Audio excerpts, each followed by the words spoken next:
This trailer premiered at E3 2006 and was our first look at Lightning and Final Fantasy XIII. Now, at the time, people believed that most of this was in the game's engine, and when compared to the final product, a lot of it seems legit. The real problem happens right about here, where Square Enix put a fake HUD over the gameplay to make it look like somebody was actually controlling Lightning. Now, they eventually said that they just wanted it to be a projection of what they wanted the combat to be like, but it's still a pretty good example for today's lesson. Don't lie to the viewer.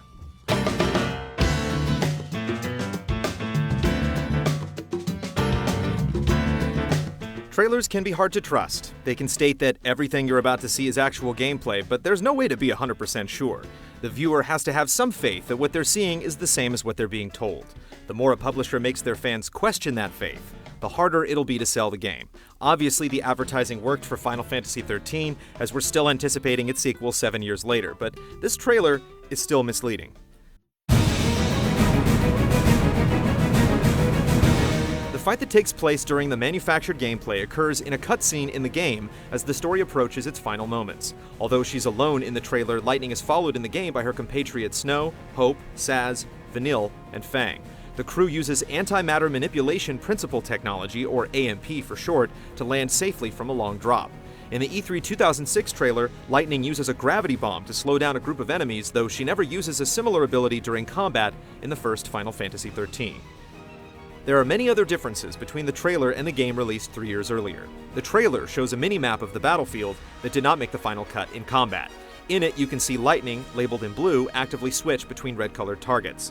The swirling circle in the top right of the trailer counts down when Lightning activates her Gravcon unit, and it jumps in rotation at the beginning of the first few edits.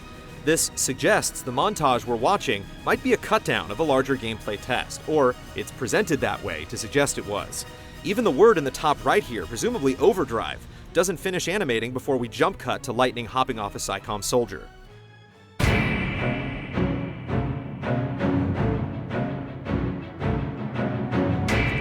The combat system eventually used for Final Fantasy XIII is called the Command Synergy Battle System, and the trailer shows it in its infancy. Both the trailer and the game feature an active time battle gauge, labeled ATB. The trailer's gauge has 830 total points, and each of Lightning's abilities carries a casting cost. In the final game, the ATB is segmented into smaller bars, with the most the player can have being 6. The trailer's ATB gauge is tucked in the corner of the screen and placed closer to the middle of the screen in the final game.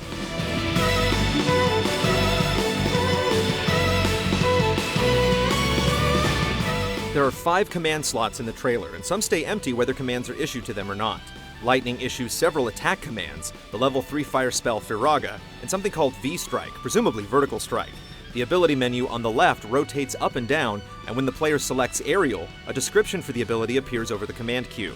In the final game, ability descriptions appear at the very top of the screen. The trailer HUD also doesn't show any additional characters or list any information about the paradigm shift system, which probably wasn't finalized at the time. Enemy damage numbers appear, but each enemy's total health isn't visible. The text went from uppercase in the trailer to sentence case in the final game.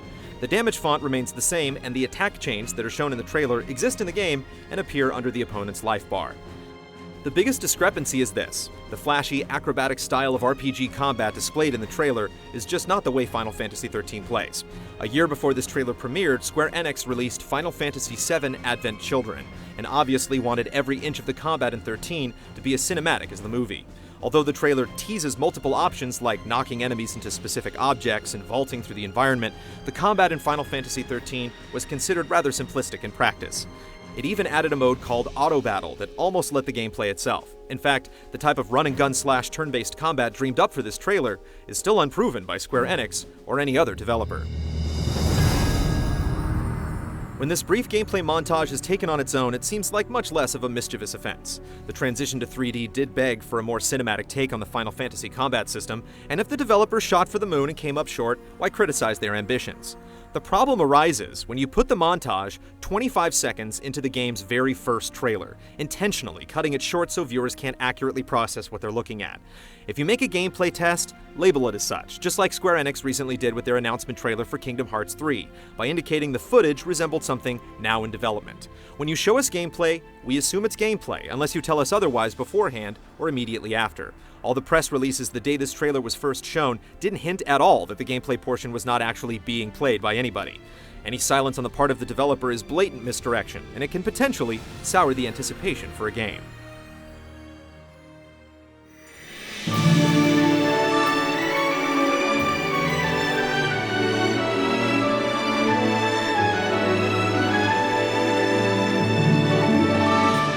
There is much more to this trailer than these 9 seconds of puppeted gameplay. We see Lightning's gunblade, the Blazefire Saber, in action for the first time. We're given a few more moments with Lightning in the scene on Eden, mostly featuring more flipping and shooting. In the end of the trailer, Lightning squares off against a Manus Vin war mech, which turned out to be 13's first boss encounter. We get a gorgeous flyby of the Sunleth waterscape, even though Lightning never visits the location in the final game. And we see several pre-rendered shots of the opening train battle, which Square admitted at E3 in 2006 was an animated cinematic. The music track, Blinded by Light, was written specifically for the trailer by Masashi Hamazu, who had previously composed music for Dirge of Cerberus and Final Fantasy X. Blinded by Light became the game's main battle music, and traces of it can be heard in Lightning's own somber theme.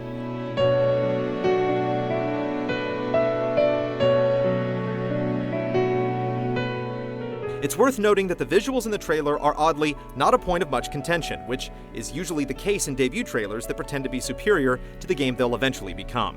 Final comparisons might have noticeable differences, but the moments on Eden look remarkably similar in the trailer and game, and 13 still arrived as the undisputed most beautiful Final Fantasy game created up to that point. The major disparity between the two entities is how the game appears to play.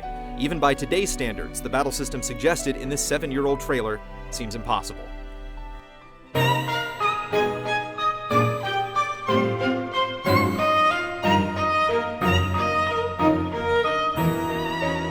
Don't think any PR tomfoolery gets in the way of the actual cinema.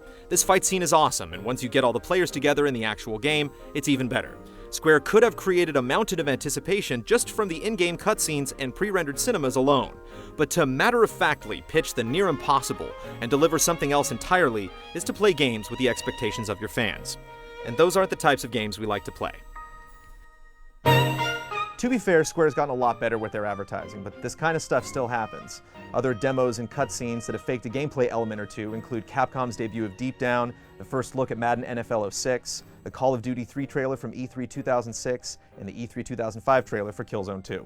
We also did a top 10 most misleading trailers of all time, which I'll post below on GT. And if you find any other fake gameplay trailers, let me know on Twitter at GameTrailersVO. See you next time.